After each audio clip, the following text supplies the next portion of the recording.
नकोत केवळ शब्दतयाच्या पोटी दडला भाव असावा. गुरु ठाकूर यांच्या सुंदर ओळी आहेत. नकोत केवळ शब्दतयाच्या पोटी दडला भाव असावा. उसवून पाहता ओळी हळव्या स्वप्नामधला गाव दिसावा. उसवून पाहता ओळी हळव्या स्वप्नामधला गाव दिसावा. जुळता जुळता यमकांसोबत रसिकांचीही नाळ जुळावी. जुळता जुळता यमकांसोबत रसिकांचीही नाळ जुळावी. उलगडताना कविता त्याला गुरुफटण्याचा अर्थ कळावा. उलगडताना कविता त्याला गुरुफटण्याचा अर्थ कळावा. एक एक कविता उलगडत जाताना त्यात रसिक गुरफटत जातात आणि या कवितांची आणि त्यांची नाळ कधी जुळते हे त्यांनाच कळत नाही. असा हा कार्यक्रम आहे आठवणींच्या हिंदोळ्यावर. 1.5 तास मनसोक्त तुम्हाला आठवणींमध्ये झुलवणारा काय आहे या कार्यक्रमामध्ये, उत्तराताई गोगटे यांच्याकडून ऐकूया. नमस्कार, मी डॉक्टर सौ उत्तरा गोगटे. प्रज्ञाताई दर्भे यांच्या आठवणींच्या हिंदोळ्यावर हा कार्यक्रम डोंबिवलीत सलग दुसऱ्यांदा बघण्याची संधी मला प्राप्त झाली. अतिशय सुंदर रंगतदार असा हा कार्यक्रम. जुन्या आपल्या शालेय जीवनातील कविता ज्या प्रज्ञाताईंना मुखोद्गत आहेत अशा कार्यक्रमांचं अत्यंत मधुर भावपूर्ण सादरीकरण करणारा हा कार्यक्रम.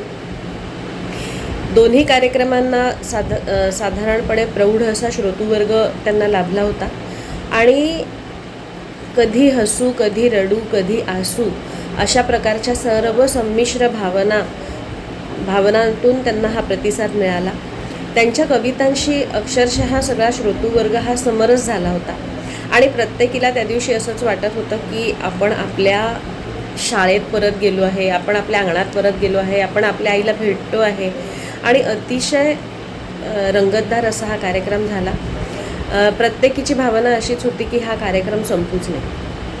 आणि सगळ्यात महत्त्वाचं म्हणजे मधून त्यांचं जे खुमासदार निवेदन होतं त्यांनी कार्यक्रमाला खूप छान रंगत आली.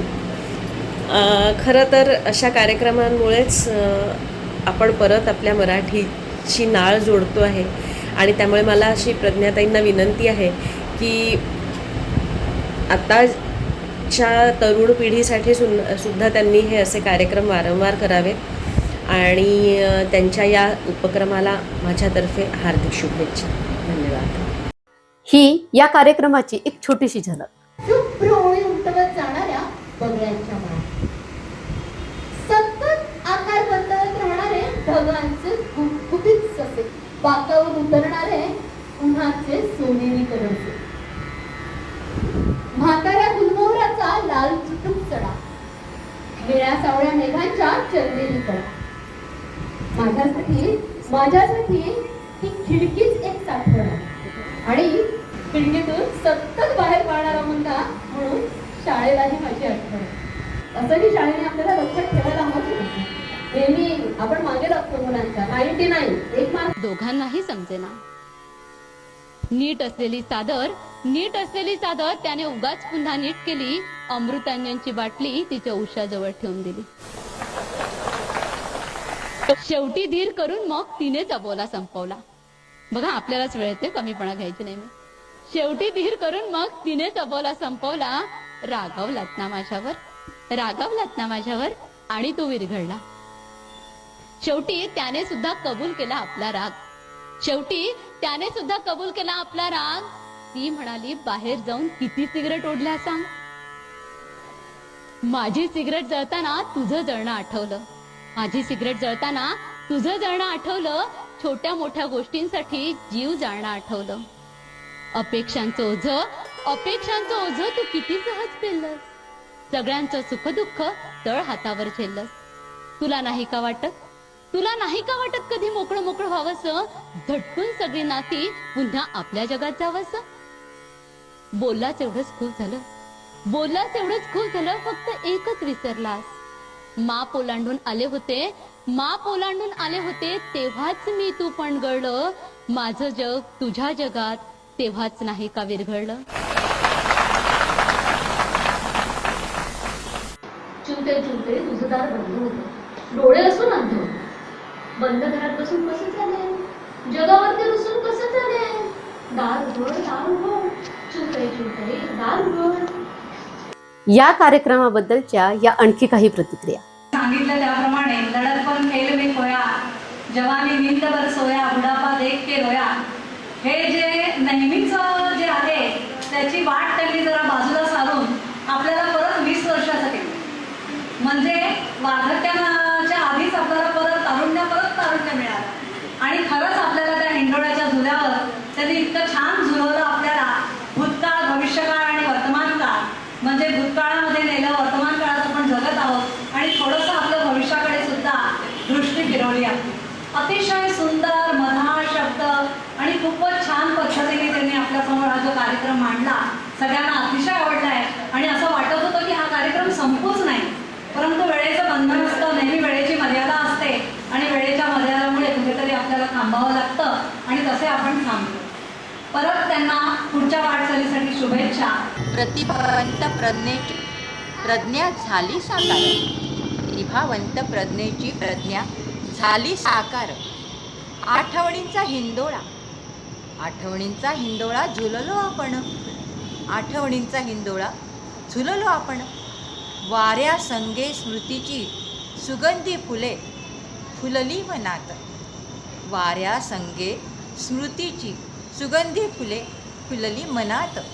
सतत हिंदोळा झुलत राहील आमच्या मनात. सतत हिंदोळा झुलत राहील आमच्या मनात. संगीत ते आदरावे बकुलवा प्राजक्त.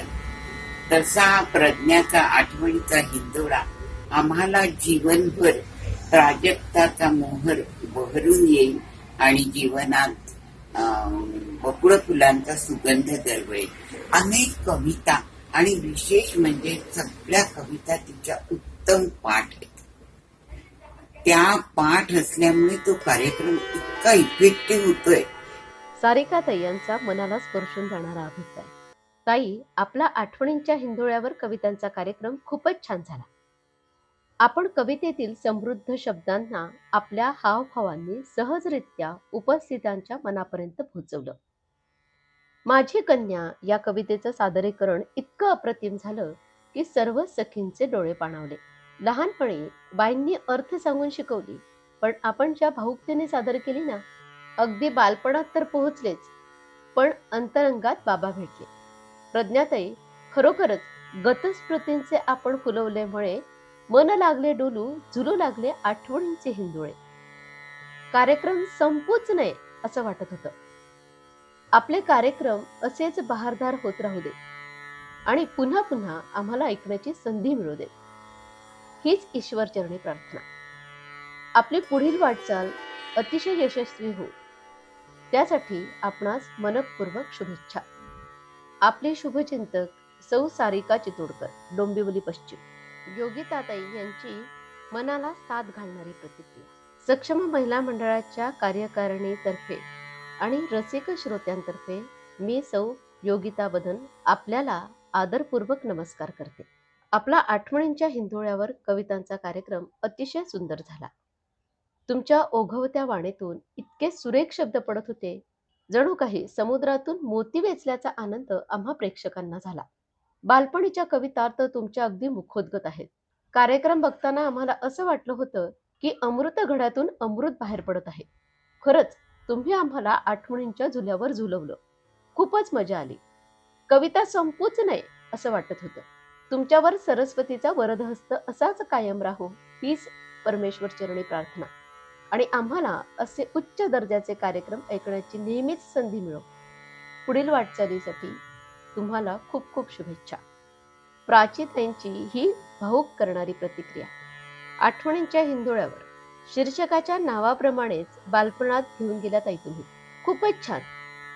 अहो, सर्व सख्या बालपणाच्या त्या आठवणी म्हणजे तुमच्या आवाजाने इतक्या तुल्लीन झाल्या होत्या की त्यांना टाळ्या वाजवण्याचं भान देखील नव्हतं. आपल्या चेहऱ्यावरील हावभाव, ती भावुकता, समरस होण्याची ती कला मनाला भावली. कार्यक्रम खूपच छान. बालपणीच्या कवितांची उजळणी झाली. असेच तुमचे कार्यक्रम यशस्वी होत हीच सदिच्छा. दिवस होता महाराष्ट्र दिनाचा. कार्यक्रम आठवणींच्या हिंदोळ्याचा.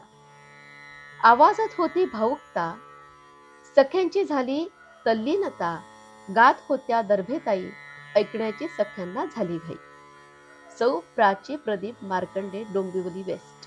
हा कार्यक्रम आपल्याला आपल्या महिला मंडळासाठी, आपल्या सोसायटीमध्ये, आपल्या मित्रमंडळासाठी, ज्येष्ठ नागरिक संस्थेसाठी, अशा कुठल्याही संस्थेसाठी ठेवायचा असेल तर या क्रमांकावर संपर्क साधा.